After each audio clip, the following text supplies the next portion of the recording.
What's up? We just saw a thrilling game 2 of the NBA Finals. And as we always do here on the Swish Masters podcast, we have a tip-off topic, Swish or Diss as we call it here. Who is your Finals MVP pick so far?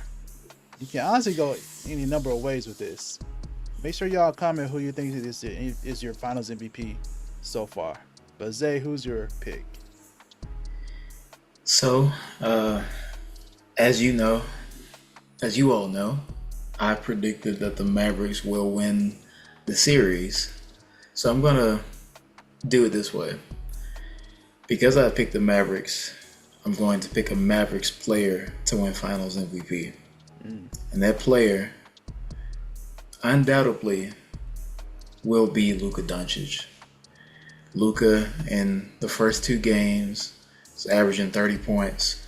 He had a triple-double, or at least almost a triple-double, I think, in game 2. And he's unstoppable. Even when he's being rushed, he's patient and he's under control. I think he impacts the game in a large amount of ways. Obviously, right now, the Mavs are down 0-2. So I would be remiss, I think, if I didn't acknowledge that and at least look at the possibility of the Celtics being the champions. And in that case, if the Celtics are going to win the championship, Finals MVP for them will be Jaylen Brown. He is their best player, according to Jason Kidd, according to myself, according to his teammates, some of them. That's all I'm gonna say. But Jaylen Brown's been excellent. He's obviously been picking up Luka, playing full court defense, scoring, impacting the game in many ways. And I think he's been able to have an impact and lead his team for the most part. So this is what I got, man. What about you? Yeah, you can't go wrong with that. Okay, I picked the Celtics, so it's gonna be a Celtics player. And so far, you can go any number of ways. We saw Drew Holiday really step it up, scoring wise, and had some great defensive plays and sequences in game 2.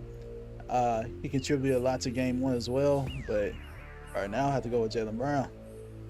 It was my pick. But I do want to ask you a question though. Okay. The best player for both teams though, I can argue that's been Luka. Yeah. So definitely. Let me ask you this question. Could we see somewhere this year where the loser gets Finals MVP like we've seen that one other instance in NBA history? Could Luka be someone? Because he's putting up some good numbers, man. First triple-double was in Mavs history, right? In the finals. Yeah. Would you give the Finals MVP to Luka if he keeps up the scoring pace and he's doing it all? It's just that he's kind of by himself. Yeah, he definitely needs some help right now. This is just me personally. If you don't win the finals, no, the opposite. The losing team or a losing player shouldn't get the Finals MVP, even if they score 30, 40, or they just do all these historical stats individually. They didn't get it done, in my opinion. So if Luka loses the championship, he's, to me, ineligible to be Finals MVP. That's just me. And, I think it would be different if it was like an exhibition game, like an all-star game, and someone just gave you a great performance and it's all-star. It doesn't really matter in the winning column, but we're talking about the finals, we're talking about the championship, we're talking about Larry. you gotta win it. I can't really see it going to the losing team. And that's just me. Yeah, I'm the same opinion. I feel like if you win, the MVP trophy should go to the winner. on someone on that team, someone on a winning team. And I was looking so far. I don't know, man, but let's get into it. And again, you're tuned into the Swish Masters podcast. I'm your co-host, Killer Guru. I'm Zay, the executive producer. Thank y'all for tuning in. You see Q with the swag. You see us with the swag. We shining out here. Thanks to y'all. Be sure to like, share, and subscribe to the channel.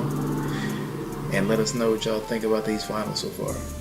Yeah, it's definitely been something so far. So, like, as we mentioned at the top of the podcast, the Celtics did win Game 2, which I did predict they would win. By the way, they won 105-98, and it was a really good competitive game. We both predicted that would be a close game. Yeah.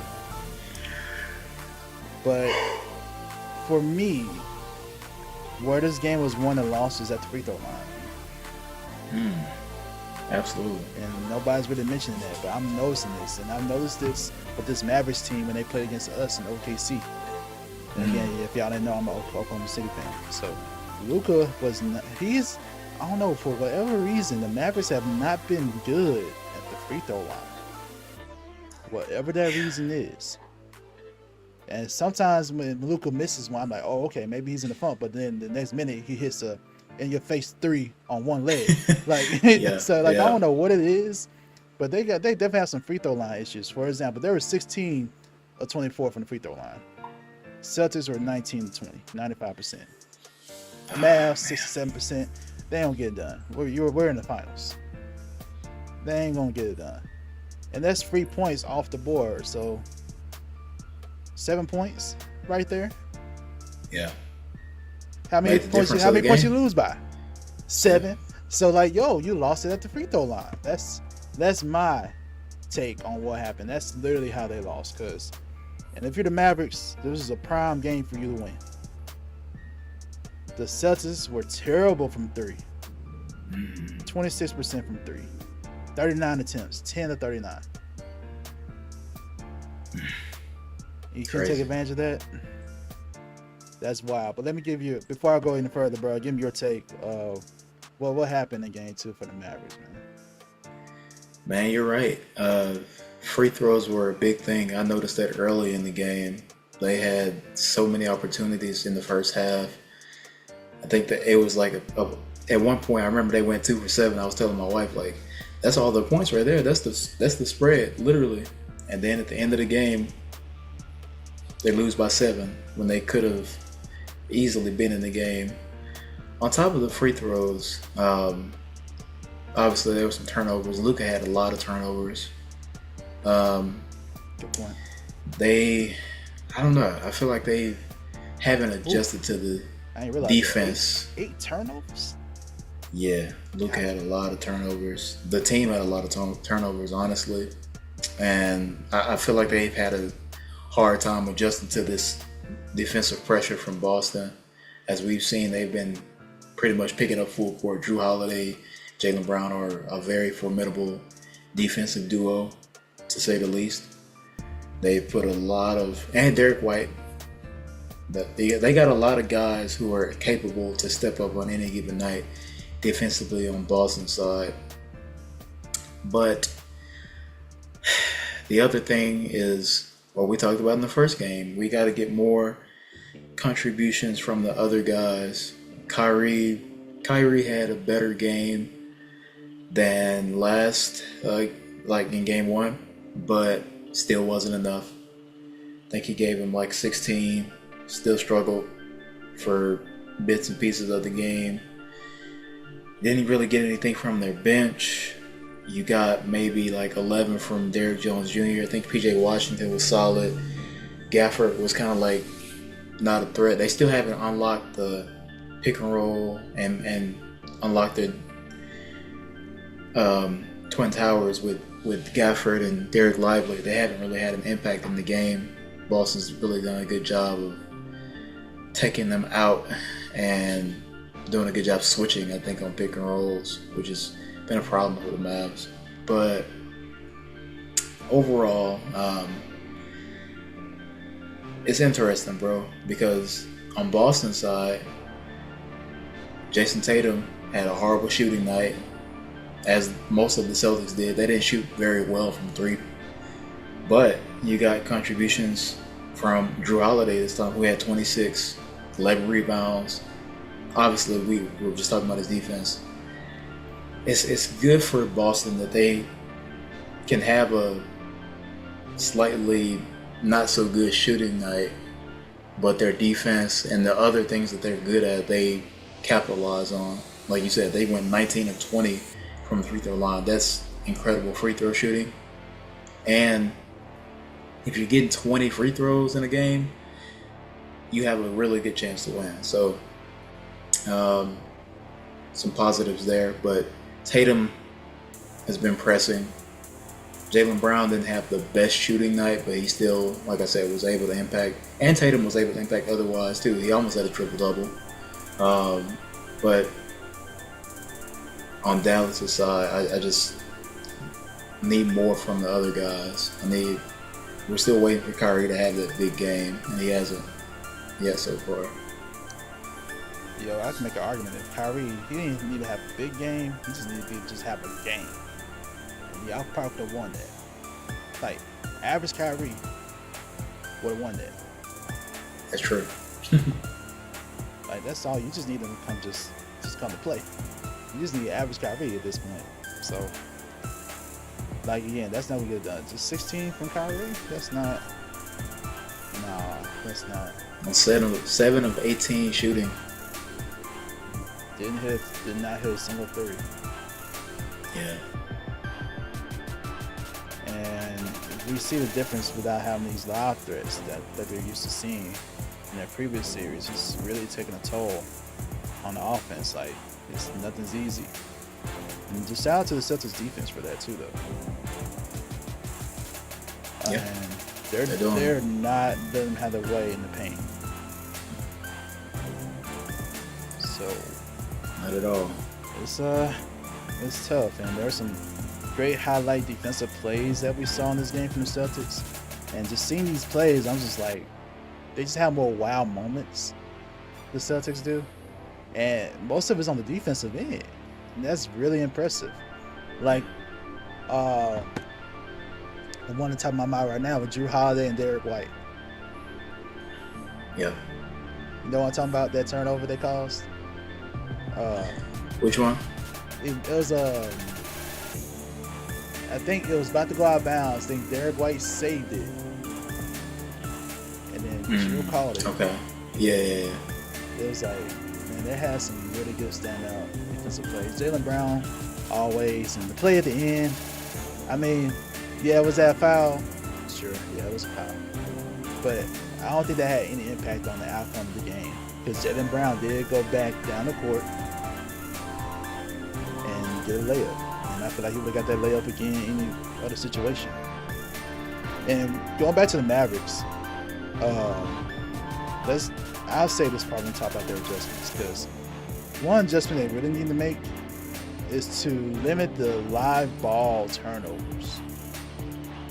Luka had 100%. So many turnovers yesterday. I would rather them be thrown out of bounds. Like, there was one weird one he had in the game. I feel like you know what I'm about to talk about. It's just, I don't know, something happened with his footing or something. I don't know, but he just literally threw it. Yeah. And that was literally a live ball turnover. And I'd rather you try to at least try a jump shot attempt or something. You know what I'm saying? Instead of just turning the ball live like that. You know what I'm saying? Or throw it out of bounds. Something, you know? Yeah. So just limit the turnovers. And if you're going to turn the ball over, you can't have a live ball. And they had too many of those yesterday during that game.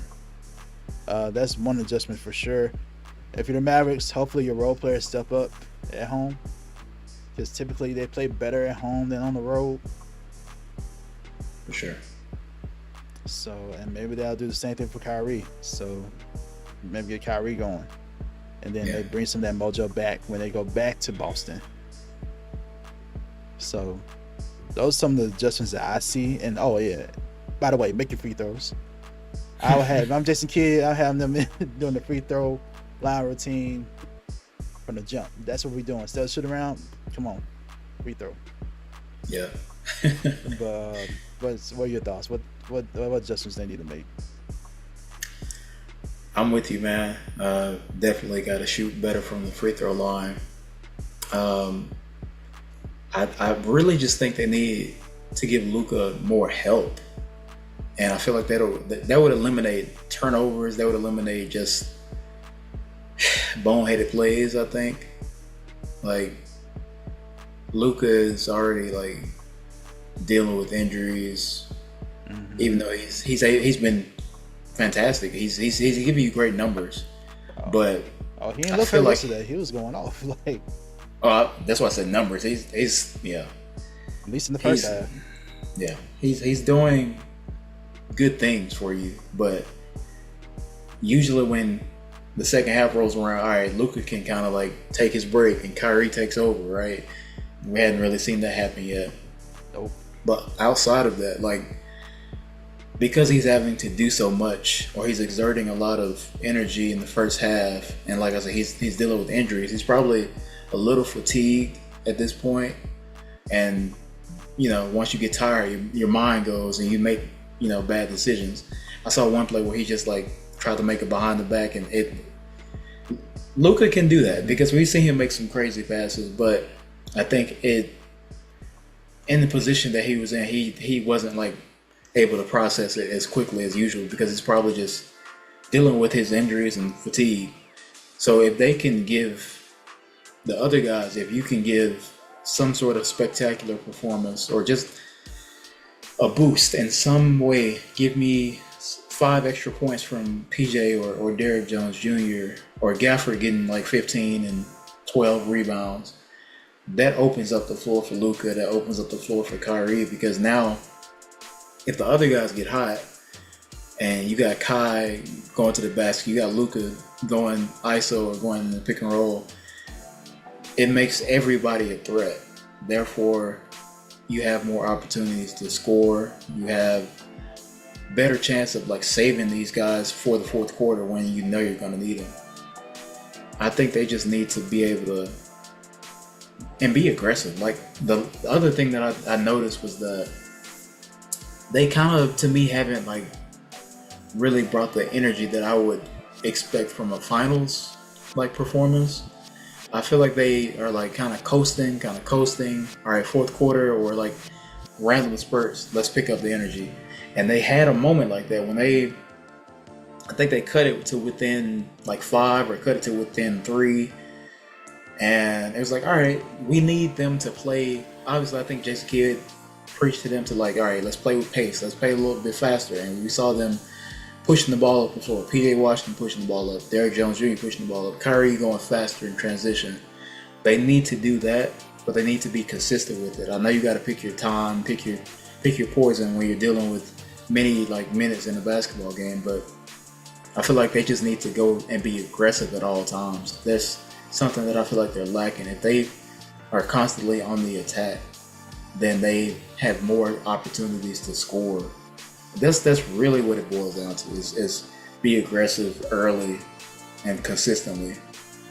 Otherwise, you're gonna like fall into this like, all right, let's catch up, let's push it real quick, and then that play where I think Derek White blocked PJ Washington, they should have had momentum before that. Like, to me, that's a turning point in the game, quote unquote. But the plays leading up to that, they revved up their energy a lot to get to that point. So if you do that throughout the game, you give yourself a better chance. Yeah. Then Jason Kidd is preaching to them to, hey, shoot the ball. He was like, I'll take you out if you're hesitant to shoot. Like we saw that in the audio during the game. That was pretty cool to see, by the way. So that's what he's preaching this. Yeah, he's preaching it. And I agree with you. They can't slow the game down. Luka he's the type of player where he prefers to slow it down. Yeah. But you really need someone to really push the pace, push the tempo. Because like we saw with the Indiana Pacers, they were able to score.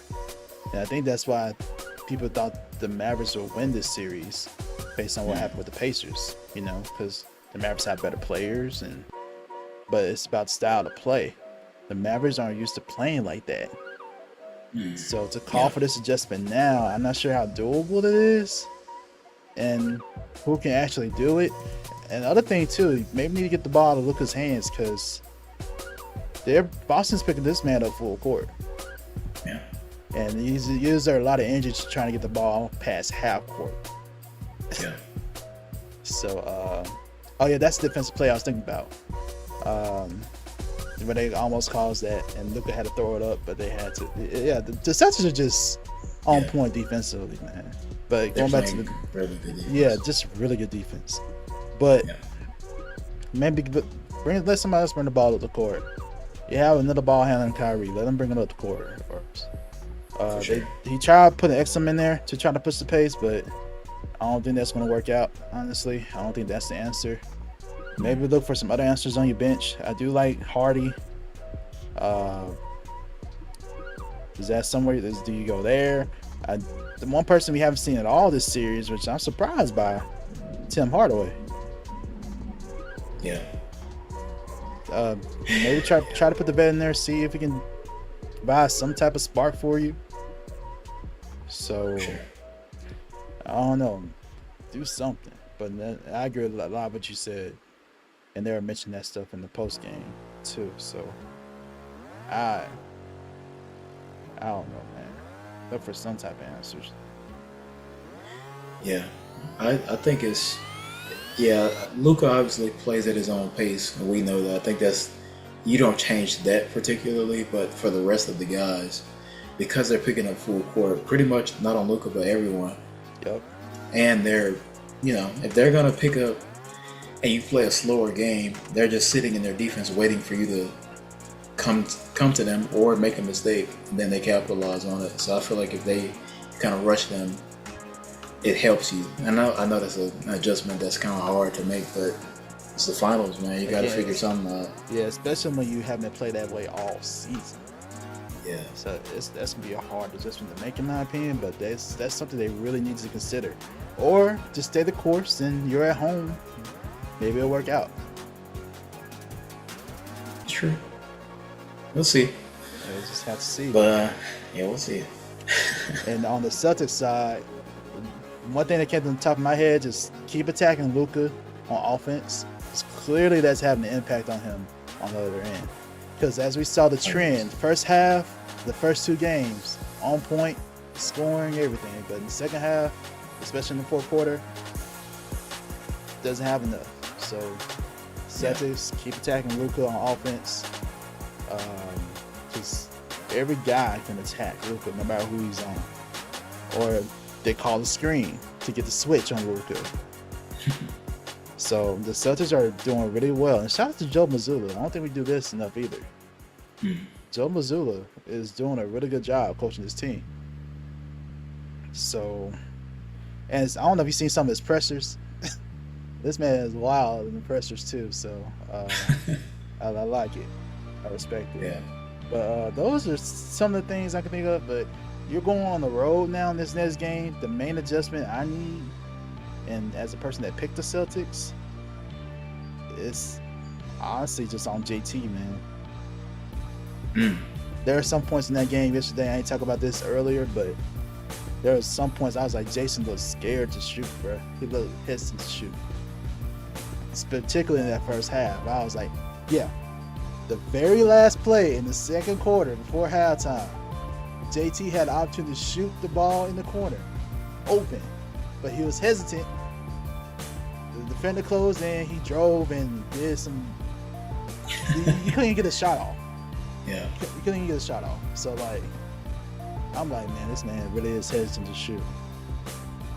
Unlike Pritchard, who hit a half court buzzer three for the at the end of the third quarter, right? So so like Jason Tatum, he changed the method up in the second half. He was more aggressive on offense. He was driving more, being more aggressive, trying to get some posters. Just if the shot's not falling, JT, just do what you did in the second half. I would like to see that more in the first half, and it probably wouldn't have been such a close game. So True. Be more aggressive if your shot's not falling. Be aggressive. Get to the free throw line. You went to the line 6 times. You got 6 shot attempts. So you went to the line 3 times, at least. So he has the ability to get to the line more than that if he wants to. Just do that. Just give me at least. Yeah, if you go on the road, I need more than 18, but they ain't gonna cut it. They ain't gonna cut it on the road. I need more. And the health of Kristaps Porzingis is another issue. Now, I say if Kristaps is not healthy, sit him. Don't play him. I'd rather have him healthy for our home stretch. You know what I'm saying? If he's healthy enough to travel, okay, have him travel. Otherwise, have him stay in Boston. Rehab, therapy, treatment, all that. Then ready for game, what is it? 5? No, not 5. I'm tripping. Yeah, game 5, yeah. Have him ready for game 5 and go from there. Otherwise, if the scans come out good, the imaging comes out good, go ahead and play.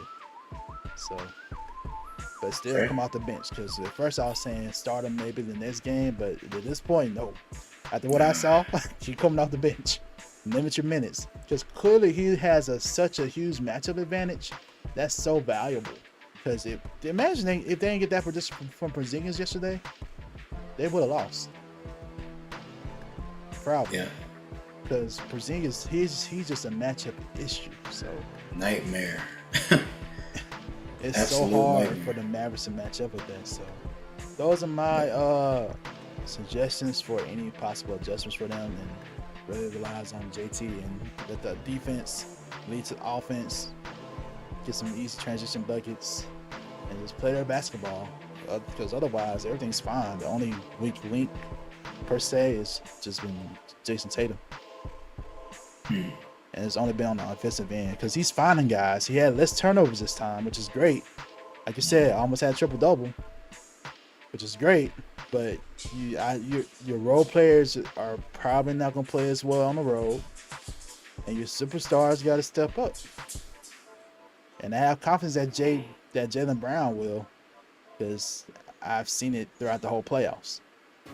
We haven't seen it from Jason Tatum yet, so that's the main thing. So that's me. For if you want to be a 3-0, that's what you got to do. Take care of business for sure.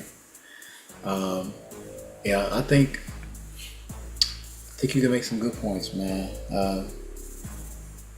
Porzingis, though, I hope he's okay. I hope now if he's not okay, then we may have an issue. For real. Yeah. we may have a problem, Austin. I have confidence they can still win the series without him, though. I do have confidence. I think that was my prediction. I was like, yo, I told in the very beginning prediction, remember? Because we weren't sure about Porzingis then. Because I was like, if Porzingis is like good and healthy to go, I was like, I don't think I picked 7. I think I picked like 6. I think so. But like, I was like, Porzingis not healthy, probably go 7. So I still have confidence they'll win. Yeah. But like, yeah. Cool. We'll see. Let us know what y'all think, man. These Celtics looking formidable right now. But I'm still rolling with the Mavs. Dallas, D-Town. Man, they gotta win game 3. Yeah. Otherwise, it's gonna be a short series, man. I'm not calling it a sweep. Let's make it a series. Definitely not gonna do that. Yeah. Ooh. All right. It's tough right now.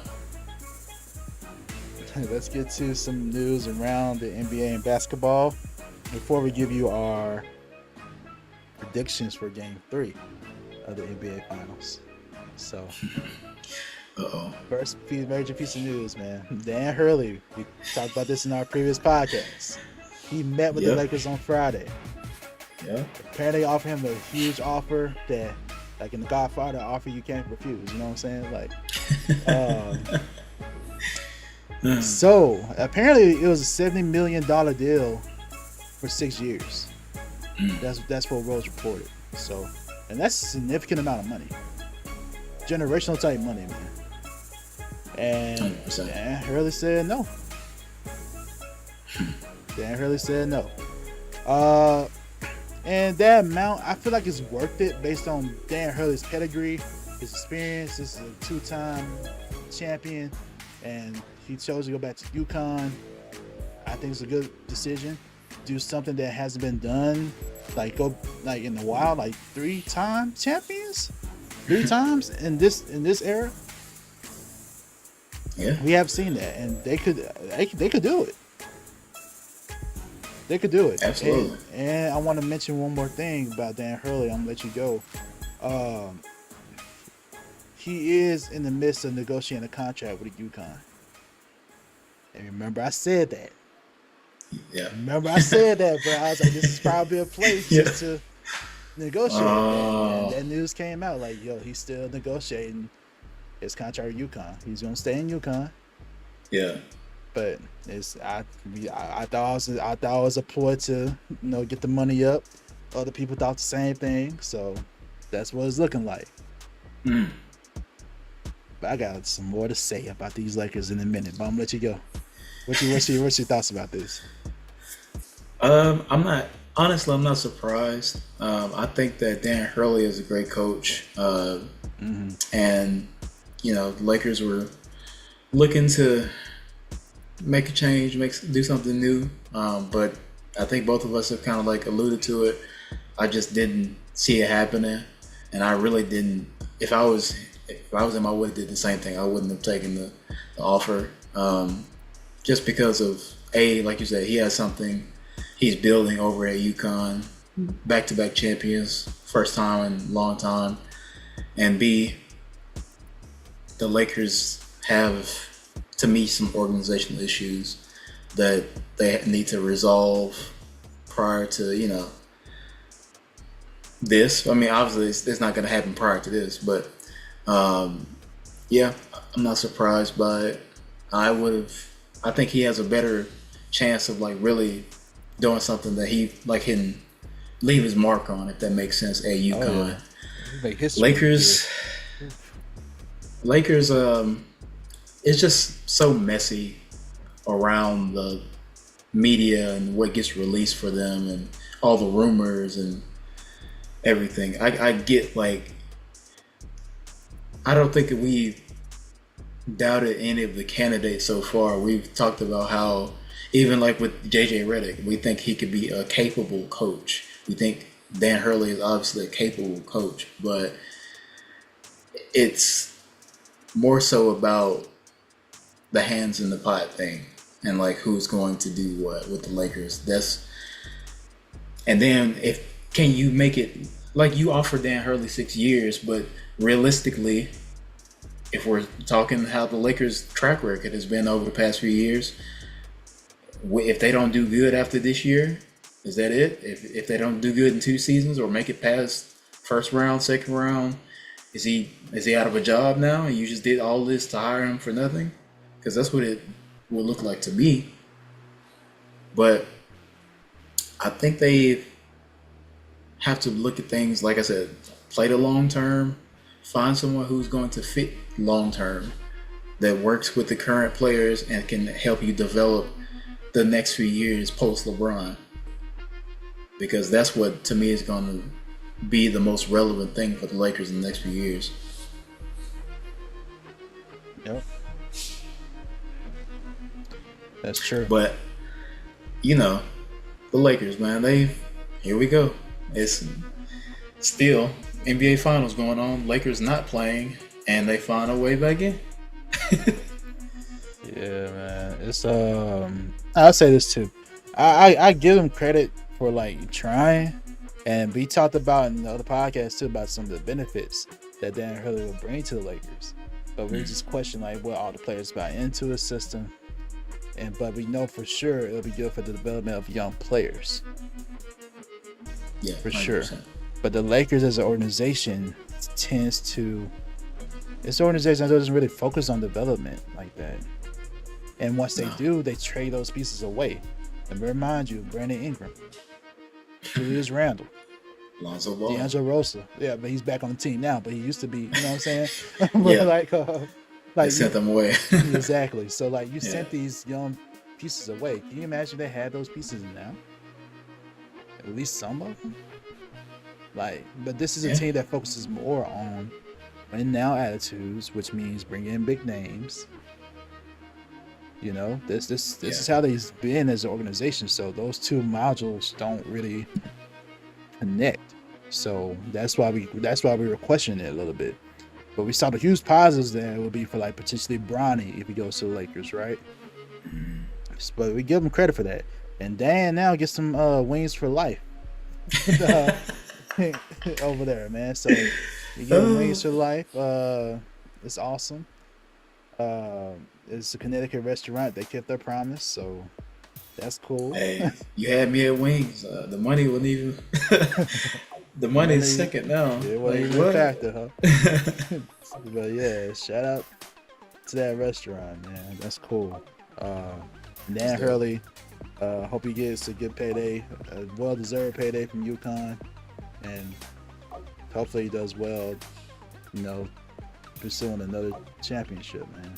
3 times, which will be, that'll be wild. But to get to the Lakers a little bit, I gotta mention this next part, bro. So now that we got here, now we gotta look at the posts, at the aftermath of all this. Okay, 1, whoever the coach is gonna be, they know what you're willing to offer. Will that coach be worth? That's a good one. $70 million. Now they know where you're willing to do. So 1, that's not a good negotiation tactic. 2, now whoever comes in is like, no one ever likes being the second choice in anything. That's true. Relationships or whatever. You know, I have my eye on you, but you know what I'm saying? Like, it's not good to be a second choice for anything. Yeah. You know, that's not good. It's not good for building relationships and trust and all those things. Morale, all that. So, you kind of find yourselves in this situation now if you're the Lakers, where it's tough. I think it's gonna be a little tough, man. Are you gonna offer the next coach $70 million, 6 years? Right. And if you don't, what is that gonna say? Are you being honest and transparent enough? You know what I'm saying? And if you're the other coach, how would they negotiate? Because now, what can they do? There's a report that came out that Jay Wright is a potential candidate for the head coaching position. Do you like that if you're the Lakers? James Borrego is still a candidate. JJ Redick is still a candidate. These are 3 names that we have seen reported. And they're going to do their first formal interview with JJ soon, apparently. And again, JJ is doing stuff after the finals. He's focused on the finals. He's doing a great job, by the way. Yeah, shout out JJ. So, this is what the Lakers have going on. And the other thing I brought up too, when we talked about this, Shams and Woj. Shams taking the victory lap right now. Shams is taking the victory lap. Like, he was like, this is exactly what I said. So it's like, if we're gonna believe Shams, then I mean, I'm just saying, we could have went without this news the whole time, to be honest with you. Especially if it turns out that he's not doing it. You know? Yeah. So I'm like, yeah, I feel like it did more harm than good now at this point. Especially as you try to negotiate your next contract with whoever your coach is going to be. And they're planning to have that coach solidified before the draft, which you should, because the draft is a very important process that the coach should be involved with. So, definitely, that's where the Lakers are. It's kind of terrible that they're in this situation right now, this late in the game. Because right now the coach should be working together with the staff to scout properly. You know what I'm saying? It's less time to do 100%. Those things. Yeah. Because you're still trying to find the right name and the right fit. You can't get Darvin Ham. I mean, you weren't gonna get him before anyway. You fired him, but he just signed on to be with the Bucks, the top assistant coach there for Doc Rivers. Shout out to Darvin Ham. Yeah, someone else is available. I don't think they'll bring this person in, but Frank Vogel is available. Oh my God! Do you want to bring Frank Vogel back? So they fired him, but he's available. championship head coach? Nah. I don't know, man. the point is, this is a very, if you're a Lakers fan, I don't know. I feel messy. It's tough. It's tough. It's tough if you're a Lakers fan because you want to win now. At the same time, you want to make the right choice for the future. LeBron has at least 2 years in max left. Yeah, I wouldn't be surprised he plays long because he super gifted, man, superhuman, Superman over there.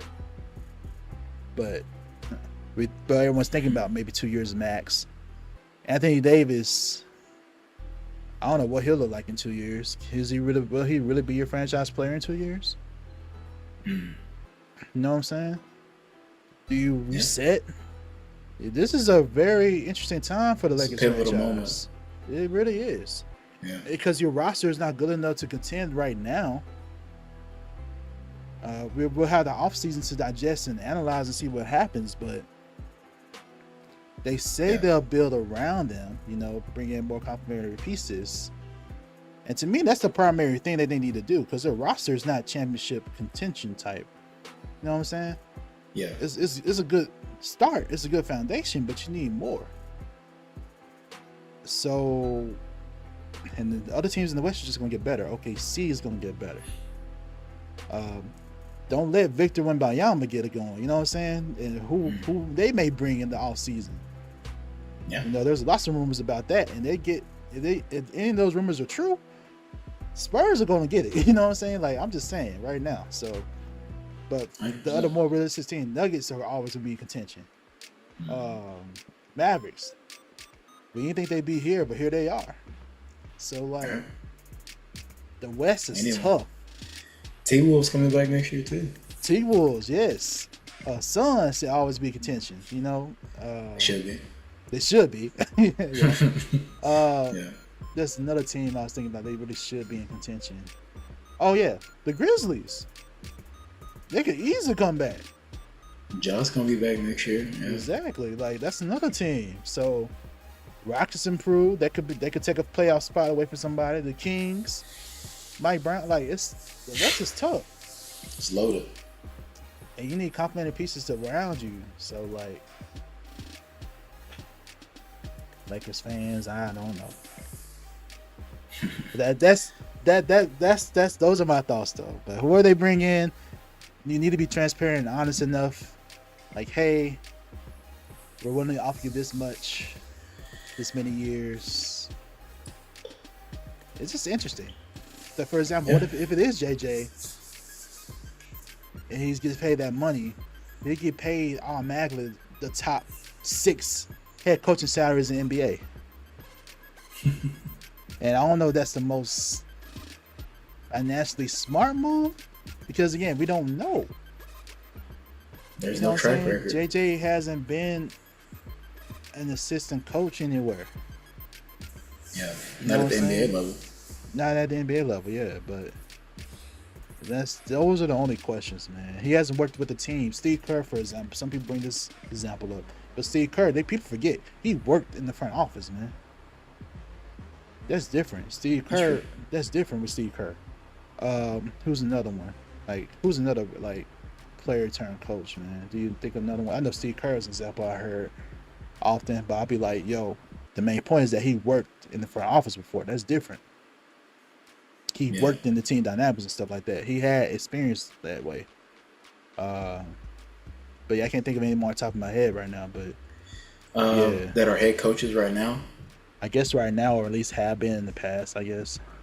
I guess I was trying to stick to right now, but I can't think of anything else right now. I would say Jacques Vaughn, but he's not coaching right now. No, he's not coaching anymore. But he's, part of that San Antonio structure. Was an assistant, worked his way up, became a head coach. I want to say there are more, but like you said, man, go through the process. You know what I'm saying? Yeah. Yeah. So get some sort of track to be on before you get to the track record is what is important. And yeah, man, I think the Lakers are just going to be in this phase because of the need to win now, but also you gotta look at the future. It's not LeBron's not gonna be there forever. AD, like you said, I think obviously not how good he is and how capable he is, but in 2 years, in a year, 2 years, it could be different. And then, what are you going to do with the pieces that you have? That's what we're concerned with. And I'm just like, I just think it's a messy situation because you announce all this stuff, then he rejects the offer, but the offer is out there, and now it's like, yeah, man, I would, if I'm coming in to, interview and get this position, I expect to be like, all right, you want to give somebody who's never coached the NBA that much, then I want to get something at least close to it. Exactly. And JJ can make an argument. Hey, I'm a former player. I've been working with the league or around the league. I've been commentating for the finals. You know what I'm saying? Numerous podcasts, knowledge of the game. Like, hey, I can make an argument. Hey, I deserve to start right there. That's where we're starting the discussion. Yeah. Don't lowball me. You know what I'm saying? Like, it's just right. It's tough. I think you just kind of like, put yourself in a bad position because now it's like I know you're famous in your Hollywood, but does everyone have to be a Hollywood reporter and know? Like, I just think there's a better way to go about it organizationally. That's what me personally, that's if I was running an organization like a basketball team, an organization, I would do my best. And I know it's not like, all right, everything can be kept under wraps, and it's gonna come out, right? It's part of like what the reporter's jobs is to find out information, to give information to the public, blah blah blah. But I feel like we always hear about what's going on with the Lakers, even when we don't want to. So, I mean, it's just it is what it is. It's the nature of the beast. To be fair, it really is though. So. But the Lakers just seem to be working with the beast a lot of the time, and that's all I'm gonna say. It is what it is. They're a historic franchise, so it makes sense that there'll be a news cycle like that. But those are our thoughts. Who do you think would be next? Like, do you have any opinion who the coach should be at this point? Honestly, I don't.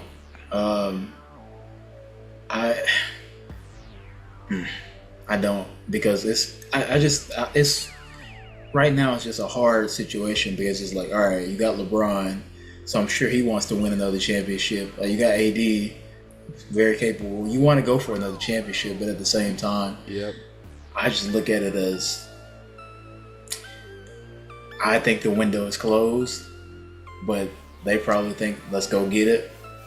I said they got one more chance, man. The window's slightly ajar. It's like I feel like the window is if not shut, it's very close to like. That's why I said it's slightly ajar, man. It's a little open. Man. Like they got one more chance, because again, we don't know what LeBron's gonna. It's another year.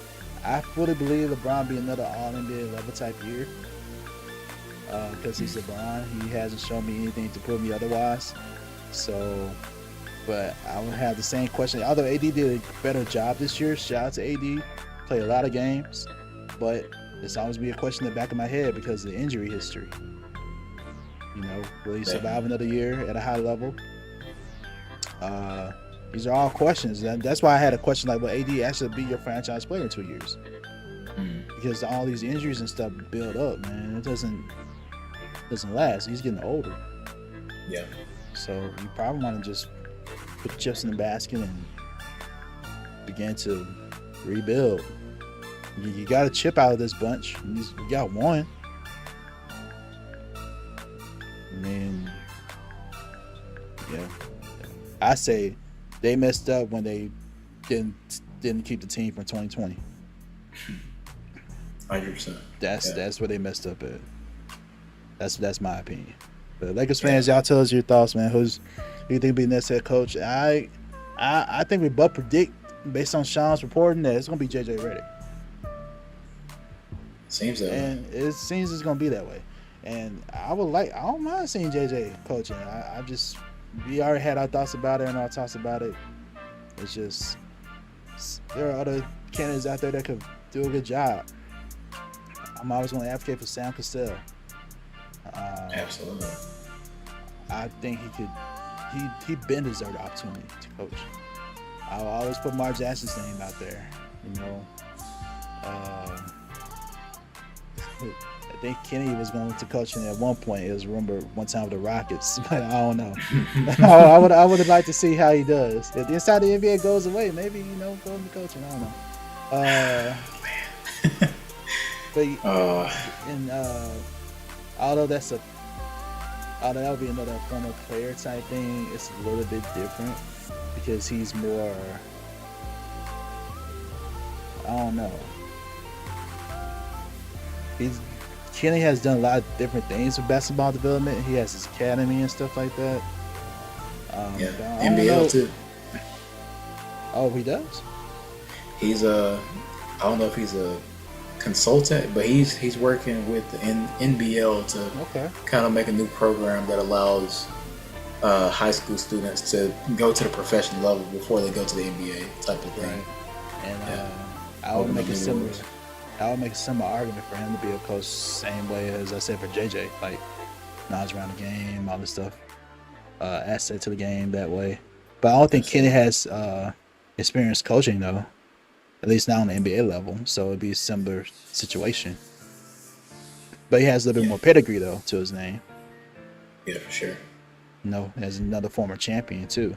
So I don't know, man. It's just tough. I would love to see Sam Cassell. And I would be happy because I know he can do it, but it's just that I don't know if that's just a big enough name though for Lakers fans. Sam Cassell's a winner though. That's what I do. He is. I like Sam Cassell. At both levels. Yeah. Or do you take a chance on another unknown coach that could potentially do well? I don't know. I don't know. We'll see. But y'all let us know what y'all think about this Dan Hurley rejecting the Lakers and maybe who they'll interview next. Yep. Let's get into this next topic. So Team USA announced their rosters to who's going to compete in the Olympics. A lot of noise has been surrounding Caitlin Clark was not a part of that team. And a lot of fans are in uproars over it. And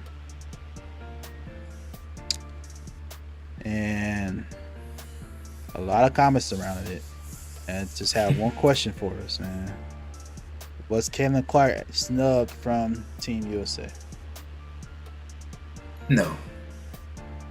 Not at all. I think that people are overlooking the fact that they have won the Olympic gold medal in women's basketball probably the last 7 or 8 years straight. 7 times, bro. 7. And they're sending the best players from the WNBA. Yep. Caitlin Clark is a rookie, bro. Yep. She hasn't. Obviously, we know how legendary she is as a college basketball player. We love Caitlin Clark, but she is in her rookie year in the WNBA. The Fever are well below 500 right now in their the record. And the fact is, how is she snubbed when you look at that roster? Who are you taking off of that roster to give Caitlin Clark the spot? Because it's all killers on the team. I think that some people are making arguments about TV ratings. Do you want TV ratings or do you want to win? I mean, I think they will win even if she was on the team. But the fact is, who are you taking off of that squad? If I go down the roster real quick, right? Let me just go Asia Wilson, Breanna Stewart, Brittany Griner, Diana Taurasi, Alyssa Thomas, Nafesia Kohler from Minnesota, who's been also killing it, Jewel Lloyd, who also just got 5,000 points. Well, I think it was 500 in her first Sorry, my dog is barking in the background. But Kelsey Plum, Jackie Young, Kalia Copper, It's a squad, bro. Like, I don't know who you're gonna take off to give Caitlin Clark a spot.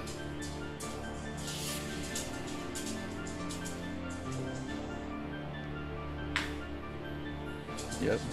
And that's exactly the point I'm gonna go with it too, bro. Like, there's no one that I will put. That's why you can't really say it's a snub. And I was listening to First Take today, and they had a huge discussion on this topic, man. I'm like, and Sinead was bringing up some really good points. Andrea Carter was as well, man. Sinead experiences this personally, man, with her sister. Won MVP, but was not part of that Team USA team that year. So it's like, if the MVP didn't get it, it's like I can't justify it. It's that's different. It's just different. And to be fair, would I feel differently if Caitlin was just balling out the park? You know what I'm saying? It'll be a little bit different. It'll be a little bit different. But the fact of the matter is, she's just growing as a rookie. You know what I'm saying? Yeah. Like, she's growing. She's not. You can't just give it to her. She has to earn it. Yeah. And popularity alone does not justify someone being on the Team USA roster. Right. Not that alone. Now, I hear the other. I want to address the other side of the arguments too. Like, people are arguing like, hey, this is your most marketable player at this point. Okay, yeah, I agree. Yeah, she's the most popular player in basketball, in women's basketball right now. So, and the other argument that I've heard from Shannon Sharp, Stephen A., everybody else, you missed the opportunity to grow the game. The game is growing. It is. They're talking more about WNBA now than has been since I don't know when. Ever. So, the game's in a good spot. It's growing steadily. It's doing well. Now, I will recognize that two things can be true. You know what I'm saying? It's also true that because Caitlin Clark's not on the team, it may not be as marketable. You know what I'm saying? But at the same time, you have so many great marketable players. You still do a great job using the influence you have now. Put attention on the game and on the other players there already, and then turn that into something. You know what I'm saying? Yeah. Like, the WNBA can still market it and strategize in a way to still put more notoriety in names and put their other players on notice. For sure. You know what I'm saying? So, like, there's still ways to go about it, but I do not think Caitlin snubbed at all. Yeah, I don't think she was snubbed. She was not snubbed, you know. She was not. It's just the fact that people are. It's not a popularity contest. This is not the All-Star game. Right. This is not the All-Star game. And I think Andrea brought this up too. There's another opportunity to grow the game during the All-Star game because she'll automatically be in the All-Star game. Now, if she's not in the All-Star game, exactly. Now, if she's not in the All-Star game, we'll have a conversation because that means something was wrong with the voting, or maybe people didn't think of Caitlin as we thought. But that's voting led, so she's gonna get in there. So, most likely. No question about that. So, but no, she wasn't snubbed, y'all. Just calm down. We've been preaching this for the past couple podcasts too, bro. Just let Caitlin ball. And the Indiana Fever coach came out and said that just they woke up a monster, right? I want to get the exact quote though, because I don't want to misquote anybody. Yeah, I feel you, man. So I feel like here you go. So, speaking to reporters on Sundays, Fever head coach said that Clark told her, "Hey, coach, they woke a monster." I respect that. But just go ahead, go off some more. I feel like Caitlin can have a strong end to the WNBA season. You know what I'm saying? Yeah. Yeah. I can understand from Kayla's side. I'm sure she could feel overlooked. Probably, she probably could. But at the same time, those players all deserve it. And if someone outright tells me a player they would not put on there, I would let you tell me the player who you think should be on that roster, and give me some good basketball reasons why they should not be on that roster. Exactly. Stick to basketball. You can't give me a basketball reason why. Don't talk about marketing when you're talking about hoops. I don't. No, that's what that whole conversation dove into on First Take. Yeah. Marketing and capitalism and all this stuff. I mean, yeah, it was an opportunity to do that, but at the same time, this is basketball. We compete. That's what the sport is about, is competing, and you want to go out there with the best possible team to compete and win. Because if they were to have Caitlin, let's say this, let's just give this situation or whatever example. If Caitlin was on the roster and they go out there and they lose, then what becomes the narrative then? Because, oh, you should have sent out the best player. She wasn't ready. I guarantee you the narrative would switch. So it's pointless to me to make the case that Caitlin Clark in her rookie year of WNBA basketball, when she hasn't like dominated as a rookie, and rightfully so, we know how great she is. We know she's going to be good for a long time if she does what she's always done and put in the work.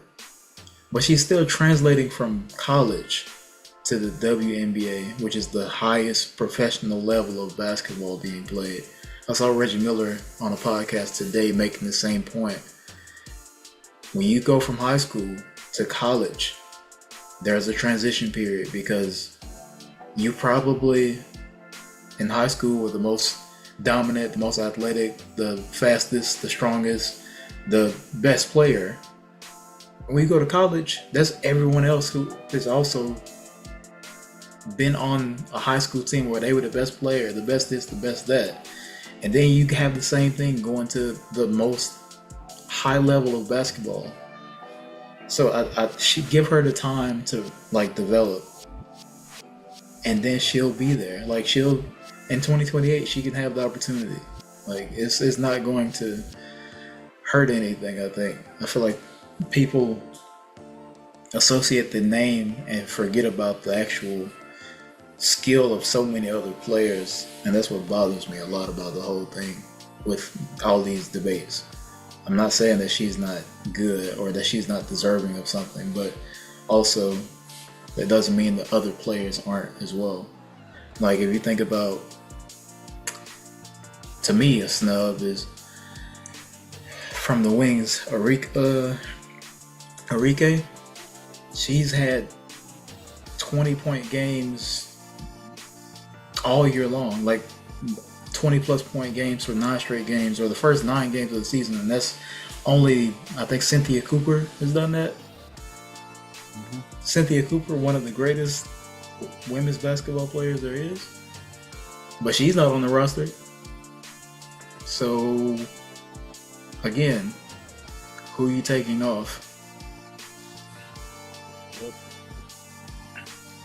And to be fair, there are people advocating for Caitlin to be on the roster.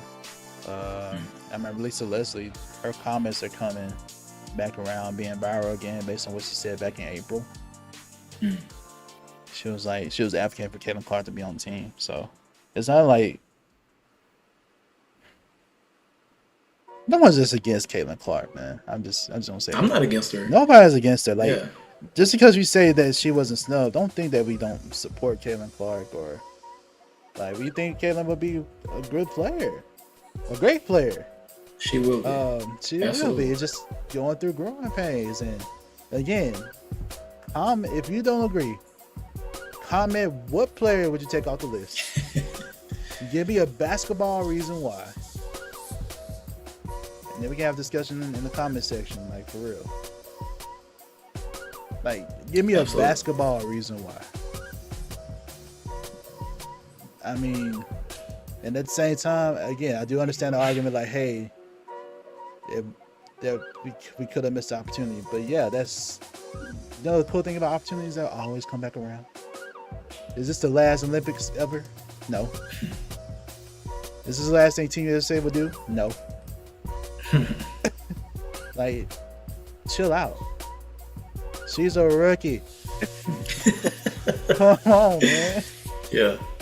Dang. Tell him, Q. And then I was thinking about Andrea too. Like, yo, this will give Caitlin a chance to rest. She has been playing basketball nonstop. Yeah. Yeah, that's true.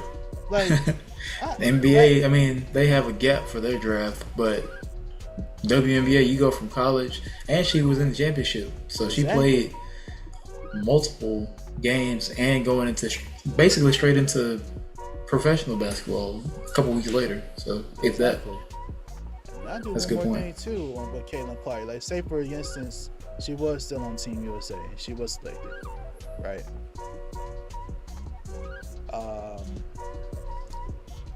There'll be somebody with deserving that's not on the list, right?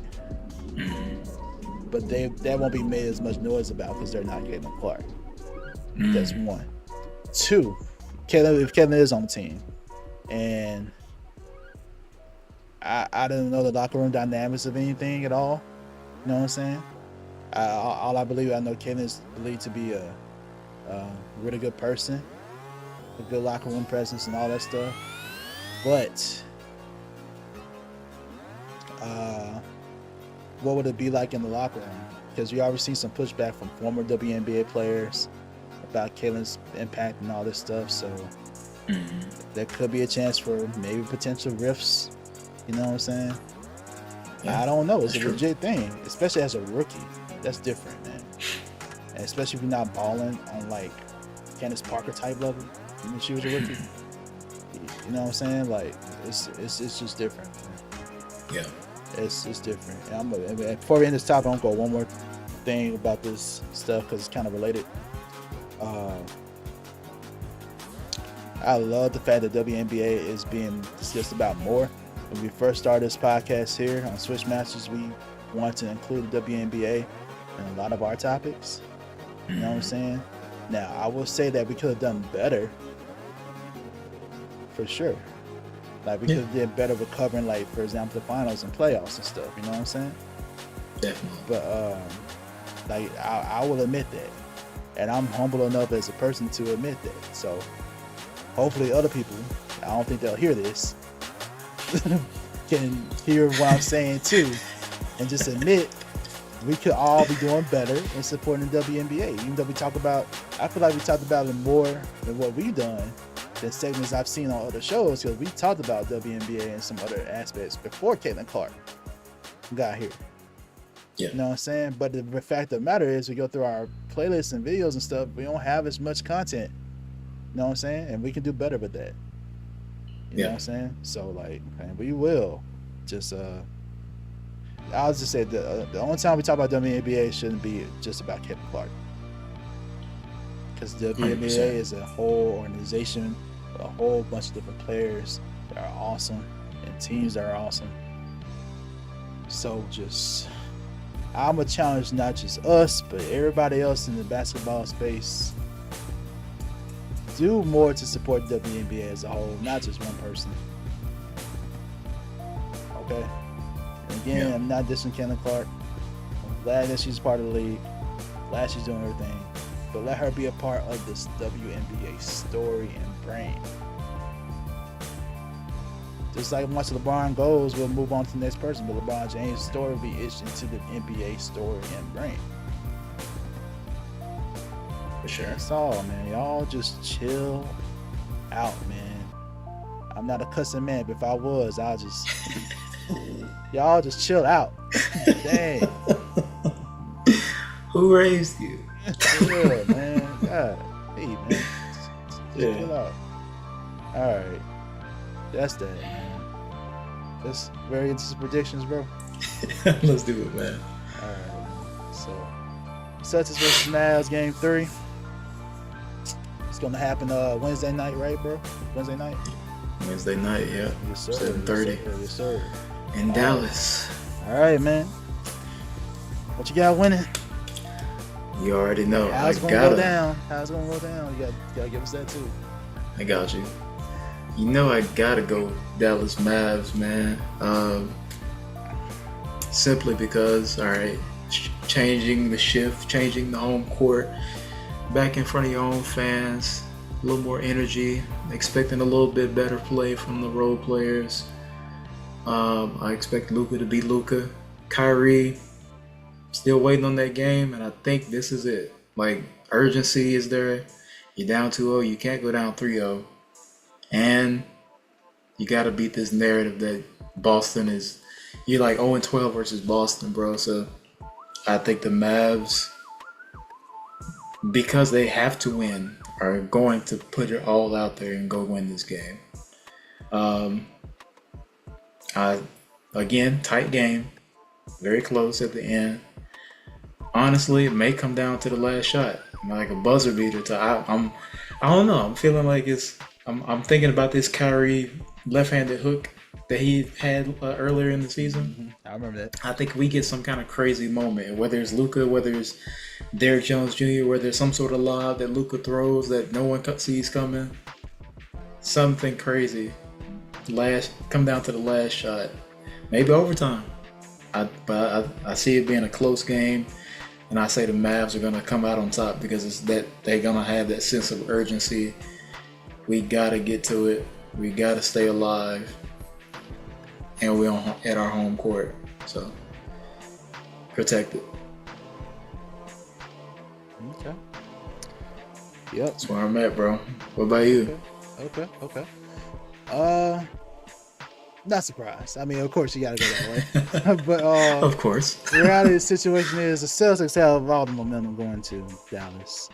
If you're the Celtics, you're like, man, we didn't play our best at all. We missed all these open shots. We can only play better. I can also make the same argument for the Mavericks too, because you haven't been playing well, at all. So, I will say the Mavericks will win. I still say it'll be a close game. At the same time, I wouldn't be surprised if they lose either. I ain't gonna lie. Especially if this thing happens, I can see Mavericks losing.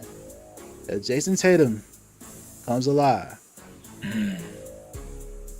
that's a real chance that Mavericks could be down 3-0. I mean, if Jason Tatum comes alive, you know what I'm saying? Yeah, I get you. But if he's just been steady like he's been the past 2 games, and if you don't have Porzingis, oh yeah, Mavericks are gonna win. But it's not gonna be a blowout though. It'll be just a good win. Okay. But I don't think Porzingis will play this next game, just for health reasons. Maybe he'll play game 4. I don't see him playing game 3. And I don't know the reports. I haven't done the research or anything. I haven't seen anything like that. So,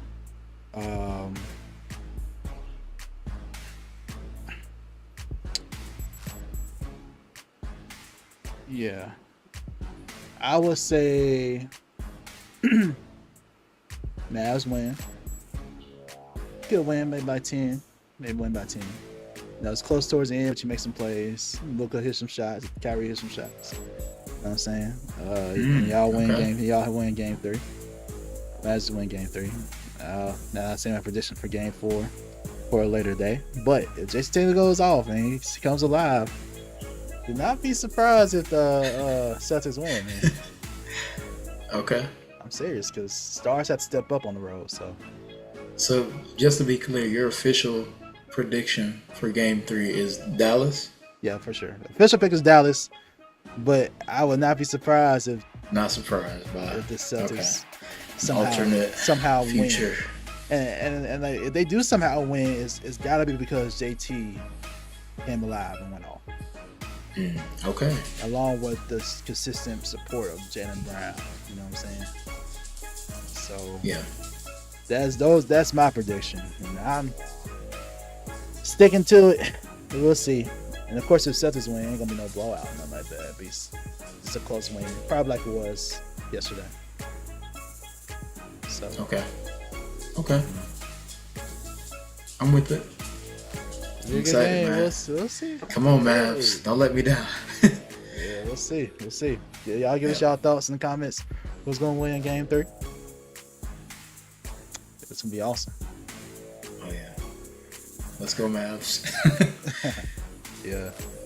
Time for the final switch. We had a lot of good discussions today around basketballs, bro. Basketball. You know, I appreciate you, man. Do you got anything for the final switch for today? I do, man. Nothing major, nothing newsworthy, I guess, but I just found it interesting. One of my young guys, Miami, Nikola Jovic, not Jokic, Jovic, turned 21 recently, and I think they asked him about his favorite player growing up, and it was your boy, Russell Westbrook. Oh, okay. He said that he admired just how hard he played. Like, I'm paraphrasing, obviously, but he played every game like it was his last. And obviously, we know the triple-double machine that Russell Westbrook is. I think he just said that he admired him a lot. And I also saw Kyrie also mentioning Russell Westbrook recently, or at least I saw it on my feed, that, you know, you got to recognize that greatness in him. So I just wanted to give a shout out to Nikola Jovic. I think he's going to be really good for us next year. He really stepped up this year. And of course, we got to acknowledge the great one in Russell Westbrook. I think he gets a lot of flack, but you can't deny the stuff that he's done in the game and outside of the game as well. Just even with his fashion and stuff, he's a very charitable dude, respectable dude. I like him a lot. I think he doesn't get enough credit for what he's done for, you know, basketball and everything else. Yeah, good final switch, bro. You know, this NBA offseason for some of these players, and you see them working out in the gym. You know, KD is working out with Bobo and Chet Holmgren. Shout out to them. But my main final switch goes out to this unknown basketball player, man. There's a viral video out there. Steph playing the pickup game in basketball, bro. And this random dude did a pretty good job on defense on Steph Curry, bro. Like, he did a pretty good job. Like, shout out to that dude. I don't know who he is. It's a viral video. I'll probably send it to you if you haven't seen it, bro. But, okay. But Steph's team ended up winning because they got I think it was either steal or rebound, and Steph hit the game winner. So of course he was wide open. So, but I just want to shout out that dude that played some decent defense on Steph Curry. And other people pointed out, like, yo, dude plays some decent defense. So, like, okay. Shout out to him. Shout out to all the other NBA players putting in work, whether it's pickup games or training, whatever. So, yeah, that's what's up. Oh, yeah, 100%. That's dope, man. I want to see that. Yeah, I'll make sure I send it to you. Okay. Yeah, bro. Cool, man. Thank y'all for tuning in. Thank y'all for rocking with us. Thank y'all for being supportive of the Swish Masters podcast, man. We can't say it enough. Appreciate y'all for rocking with us, for interacting, for commenting, for liking videos, for watching videos, and please continue to do so. We're going up from here, and we're gonna try to continue to deliver good content for you.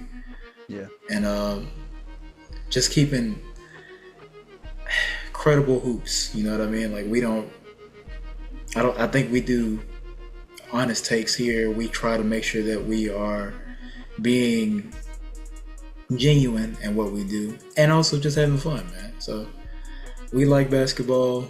We like being good humans. And thank y'all for being that as well. Yes, sir. So again, y'all watching, if you can, please continue to subscribe to our different platforms. Have the podcast up on, you know, wherever you listen to your podcast on. Please follow it there. I encourage you to check out our YouTube page. Subscribe to that. Check out different videos and content there. Yeah, we appreciate y'all.